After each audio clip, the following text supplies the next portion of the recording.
Hello, everybody. Happy Wednesday afternoon. Hope yours is going well. We've got another Seahawks video to get to today, but first, before we get into the football content, we are at 2,200 channel subscriptions.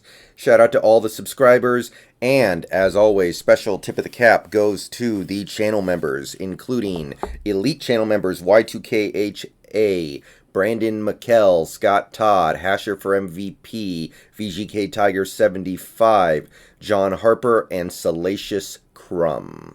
Alright, let's jump into the video. The Wagner Watch. And you guys may remember that last week in the Wagner Watch, I did say that this upcoming Rams game was a big crossroads for me when it came to how I was going to view Wagner this offseason. I said that I just wasn't seeing it from him, and I really needed to see something special against the Rams in order for me to feel like he's earning his money this year, and it makes sense to bring him back in 2021. But I have to say that after reviewing the game he played against Los Angeles, even though our defense played very well, and I do want to stress that, the defense did play great, I don't know what Bobby did that was all that much above replacement level on Sunday. So let's go ahead and go through it, and I'll explain what I saw out there against the Rams and why I feel the way that I feel. He didn't play a terrible game, but I don't think he played a very good one. So let's figure out why I think that. Tackles. He had 6 tackles against the Rams. It pushes his season total up to 132. He's probably going to end up, assuming he plays against the 49ers, he's going to end up close to 140, which is fine. However, there were a couple of interesting oddities in the game that Bobby Wagner played. For one, he only had 1 run tackle, which is very odd and rare for him. And every tackle he made, with the one exception, was at least 5 yards down the field. I think at least 7 yards down the field. So almost all of his tackles on Sunday came on the tail end of successful plays for the Rams. And that's just not really what we're looking for when it comes to a player like Bobby Wagner who's making all that money. All right, sacks, no new sacks, hasn't had one in quite some time, not exactly surprising. He did not post any new missed tackles against the Rams, which is good, at least I can say that. He's cleaned up his tackling lately. His missed tackle rate is down to 7.7.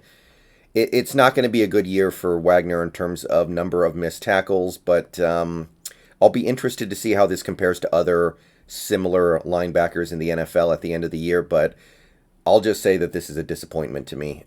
Solo tackles, he's at 78. Unlikely to meet my 2020 projection, but he's going to get fairly close. This is not exactly the stuff that I'm concerned about. This is just one more disappointment to lob on the top of everything else. But honestly, again, when you're playing with guys like Jamal Adams, your tackle count is going to go down. So this does not bother me. Also not bothering me would be his QB pressure total. He didn't pick up any new ones against the Rams, but his season total still stands strong at 12. That's a pretty great total for him to have as a middle linebacker in this defense. But we're going to have to delve into that number a little deeper later in this video, so hold on for that. Tackles for loss, no new tackles for loss. Just, I don't know. It's a season that is not that surprising for Wagner to have 7 tackles for loss in a season, or 8 if he manages to get one against the 49ers on Sunday, I guess, but I just wanted to see a little bit more impact in these games, and we're just not getting it. Like I said, every tackle that he made on Sunday was at least 4 yards down the field, and with one exception, every tackle was at least 7 yards down the field, so I'm just not seeing the big impact on helping win these games. Turnovers forced, still at 1, nothing new here.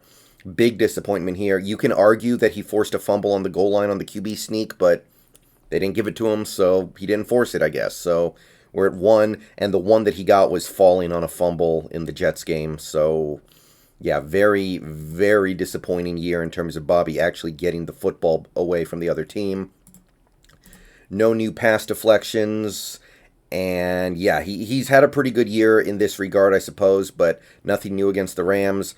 Run tackles, he had 1, which is kind of weird because it's not like the Rams didn't run the ball at all. They ran the ball some, and Wagner just wasn't involved in any of those running back takedowns, which you don't see that very often from him, but it is to me a sign that he's starting to become less of an impact player than a lot of other players on this team. The one run tackle he had was after a 7-yard Jared Goff scramble, by the way, so it wasn't even a traditional running play. His average tackle depth is still very good, 3.47. I'm happy with this. This is solid. But not a big impact against the run against the Rams. So if you take a look at the game that he played, we're talking about 6 tackles, no sacks, no pressures, no tackles for loss, no turnovers forced, and no passes defensed. So he just didn't make any big plays to really help us win that game. There was nothing that he did that moved the needle for this team. He went through the motions. He didn't play a bad game. He didn't make any big mistakes. But you can kind of see why I'm saying what I'm saying about his game on Sunday. All right, so now let's get to his coverage metrics. And it's a little better than it was last week, but what I'm seeing here tells me that Sean McVay looked at the film and said, we need to attack Bobby in coverage because he sucks in coverage right now. And that's exactly what the Rams did. So he's now been targeted a whopping 78 times this season. He was targeted in coverage 8 times against the Rams. 8 times they threw in Bobby's direction. Now, the good news is this week he only gave up 4 completions. So that's good. At the very least, he wasn't getting roasted out there like he was against Washington, but 4 completions allowed in one game for a middle linebacker. Yeah. All right. His completion percentage did fall a couple points to 65.4, which is good. Below what I expected. This is something that he's actually done pretty well in. Passing yards allowed, he's right on the cusp, guys. 487. He gave up over 40 yards in coverage against the Rams. Excuse me. Wow. 40 yards in coverage against the Rams. Not really a good game, but he's right on the cusp going into this 49ers game. Not a terrible game from him in coverage, I guess, but not a good one either overall. 40 yards on 4 completions on 8 targets. It's no passing touchdowns allowed, of course. The passer rating allowed fell to 91.1, so he's more or less on track to do exactly what I projected for him in 2020, which is okay.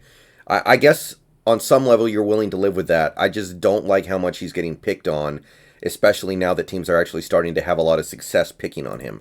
His average depth of target is 6.8. That's not really what you're looking for.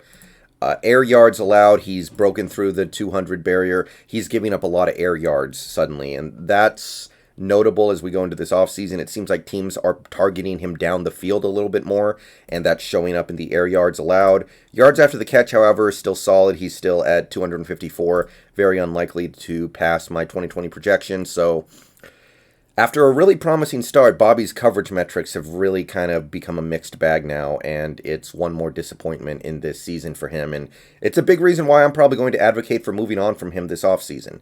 Finally, pass rush win rate dropped to 12.5%, which is, it's better than it was last year, but he hasn't gotten home on any of his blitzes lately, and it's a concern. So that's my final word on Bobby against the Rams. It didn't cut it for me. It wasn't a bad game, but it wasn't a good one either.